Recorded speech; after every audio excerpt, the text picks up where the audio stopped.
সুখ বড় হলে নখ কাটতে হয়, আঙ্গুল নয়। ঠিক তেমনি সম্পর্কের ভিতরে কোনো ভুল হলে ভুল ভাঙতে হয়, সম্পর্ক নয়। মাঝে মাঝে কঠিন পরিস্থিতির সম্মুখীন হওয়া ভালো। বিশ্বাসঘাতক আর স্বার্থপর মানুষগুলোকে চিনা যায়। পুরুষ কখনো তার শখের নারীকে এমনি এমনি ছেড়ে দেয় না। শখের নারী যখন সবার হয় তখন নিজে থেকেই ছেড়ে দিতে বাধ্য হয়।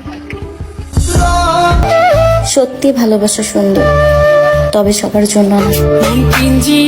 আলু ভর্তার ভাতের প্রশংসা সবাই করে, কিন্তু বাস্তবে সবাই বিরিয়ানি খোঁজে। ঠিক তেমনি কালো চামড়ার প্রশংসা সবাই করে, কিন্তু বাস্তবে সবাই সাদা চামড়াই খোঁজে।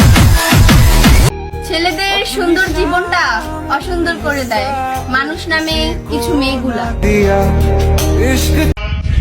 বেঈমান ছেলেরা নয়, বেঈমান হচ্ছে মেয়েরা।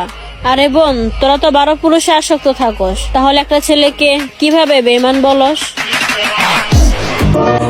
ভালোবাসলে ছাড়তে হয় না, থাকতে হয়। যারা ভালোবাসার মানুষকে হারিয়েছে, যারা ভাগ্যকে মেনে নিয়েছে, আদৌ কি তারা ভালোবাসার মানুষটিকে হারিয়ে সুখে আছে? তাই ভালোবাসার মানুষটাকে না হারিয়ে তার কাছেই থাকুন। জীবন তো একটাই, যদি ভালোবাসার মানুষটাকে নাই পাওয়া যায় তাহলে প্রকৃত সুখ কোথায়?